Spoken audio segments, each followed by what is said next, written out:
Mabuhay, this is Bob from Love Beyond the Sea. Is my love for my wife entirely without self-interest? So I want to talk about that today.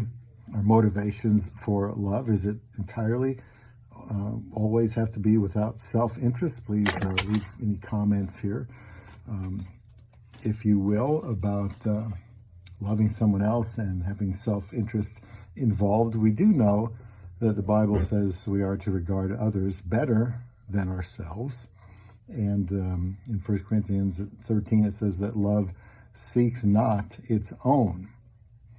But I don't think that necessarily means that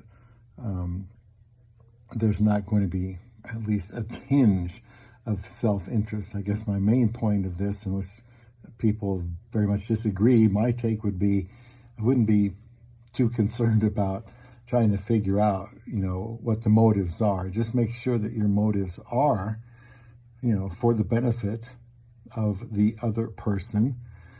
In marriage, for example, sex, the Bible tells us sex is for the other person. Right off the bat. That's why it says don't deny your spouse intercourse, because your body belongs to them and their body belongs to you.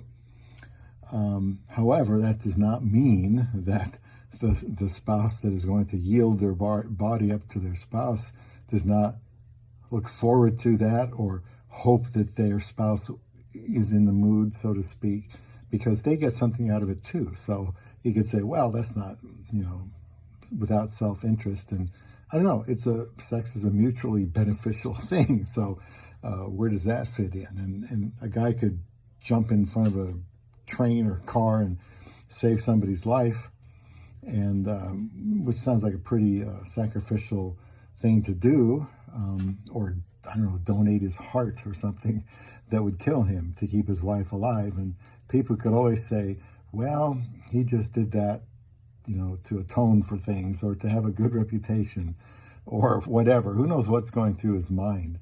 But we should, love our spouse even unto death and make them our highest priority.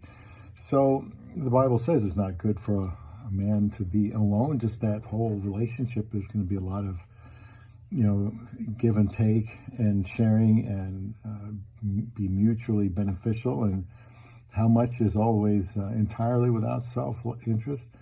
I don't know. I suppose as long as most of it is done altruistically for the good of the other person. And some things there may not be any, let's say it shows my wife love if I don't know, vacuum the carpet. Well, I hate vacuuming the carpets, because it just, I don't like doing it. So I could do that, and I could say, well, see, I'm loving her, and I'm doing it, and complaining a bit, but there's no self-interest. But then again, we have to have clean carpets, so somebody needs to do it, even though it might not now be totally without self-interest.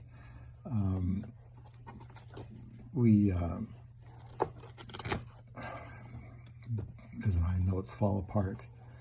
So we need interaction, we need reciprocation. I think when we know something is good, we want to do that for the other person because we know it's good, we've experienced it's good and pleasurable, and so we want to do that for them, and it still benefits us. Yet sometimes, I'm sure people get the impression when I talk that it's always 100% for her good, and there may not be any good in it for me. And that's not always the case. There have been times I've done things for her where it didn't seem like on the surface I would benefit because I wanted her to know it was going to involve a loss.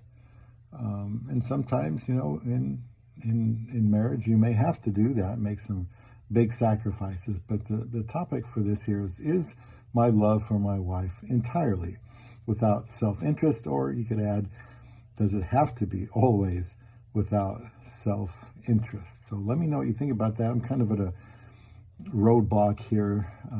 I think sometimes it will be without self-interest. Most of the time there's probably at least a little self-interest involved. The topic for today is my love for my wife entirely without self-interest and should be. Think about that. Leave a comment here on Love Beyond the Sea.